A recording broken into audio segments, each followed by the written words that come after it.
going, everyone? It's just me, Lily.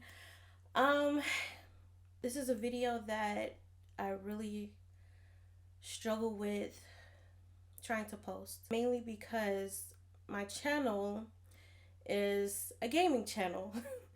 Of course, it'll have other things that pop up, but I really wanted it to kind of just be this thing.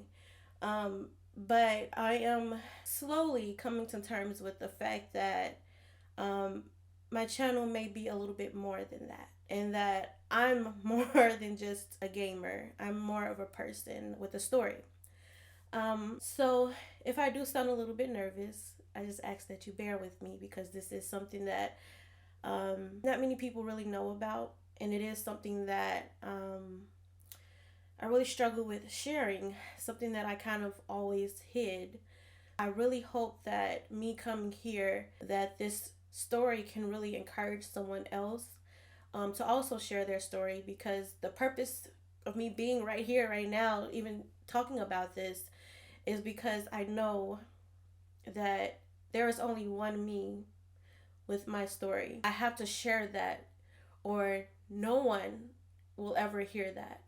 So I'm just hoping that this story encourages someone, that even though it looks like the worst of the worst, even though it looks like you're completely alone, you are not. I have battled with depression and anxiety for most of my life.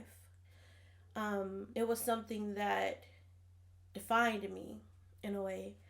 Growing up, I was known as the depressed girl, or the girl that always brought the sadness in the room, the energy down in the room. I was known as the girl who always wanted to be sad.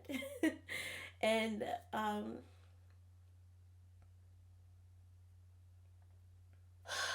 did not know I was going to cry. I told you to come to it with strength. Oh, get it together, Lee. And because I was identified as that by everyone around me, it seemed like I thought that's who I was.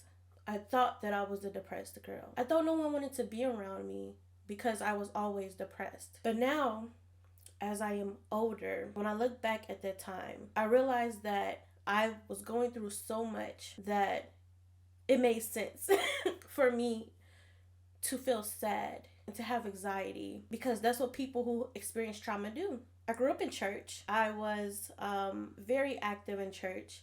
My entire family is my church.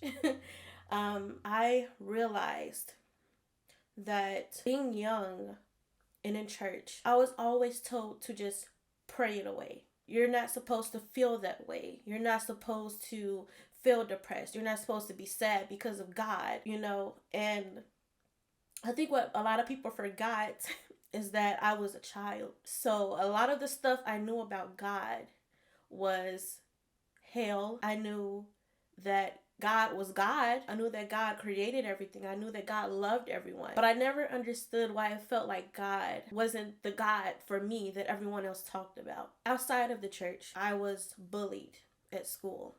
I understand that children, it is very easy for children to follow what someone they see as popular says about another person. It turned out that I was the girl that I was not worth liking, and that was something that really got to me. Well, first I want to say that I was a new student to this school, and it just really felt like I had no one to talk to. And I just told myself when I was at this class, I said, don't say anything, don't talk to anyone, don't look at anyone, just don't be anything while you're there. I was going through that at school.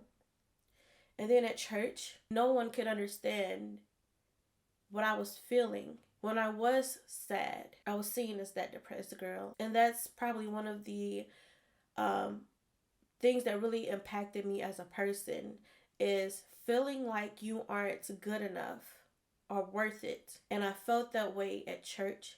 I felt that way within my family. I felt that way at school. And because of all of that, feeling like I don't belong anywhere, I remember one of the things that I was always doing when I was a child. I prayed. And I know I was just saying that everyone, my family was just like, oh, just pray it away. I didn't just come to him telling him all the things that he wanted to hear. I came to him when I was angry, when I was hurt, when I felt like, why are you doing this to me? It seems like you're just blessing everyone around me. It seems like you're helping everyone around me. Where I'm isolated, where I'm rejected. Why does it seem like you're attacking me? I pray every night before I go to bed. I read the Bible. I go to church feeling like God abandoned me. Long story short, I was admitted to a mental facility. While there, I met this other girl. This girl was probably one of the sweetest people I've ever met in my life. And I still remember her name to this day. I still remember her face to this day. And I don't think she will ever know the impact that she has had on me. She was there for the same reason as me. What really, really encouraged me was the fact that someone who was seen as the depressed person, how she could be so sweet. And I stopped to think, I don't see her as the depressed girl. What I do see is a girl who went through pain just like me. Sometimes we just need to hear that someone cares. And now I realized what my purpose in this life is. And my purpose in this life is to be that person with that story, to reach out to people who went through some pain, some depression, some loneliness, isolation, poverty, people who have went through that type of rejection and hurt, and let them know that I have been there, that I have felt that I know that, I identify with you. One thing that I realized was that in all of my depression, I have made people happy. I realized that I did not go through all of that for no reason. God allowed all of that stuff to happen because I'm able to share a story with someone else, someone who may be in that darkness, letting them know that they are not depression. I just want to encourage you. I want you to find joy. I want you to find everything that you need to be happy. It's the story that needs to be told. You are not alone.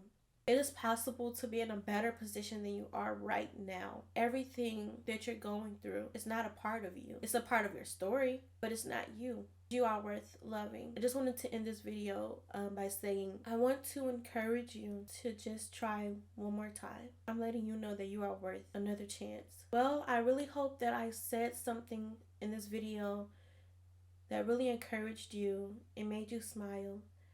And I am just overwhelmed with gratefulness for having this opportunity to tell this story in the way that I can, in the way that I know how, because I don't maybe have all the right words to say, but all I can really say is that you are worth it. And I'm hoping that after you leave this video, you give yourself that second chance. But go have a great, beautiful, peaceful rest of your day. As always, stay rosy, guys. Bye.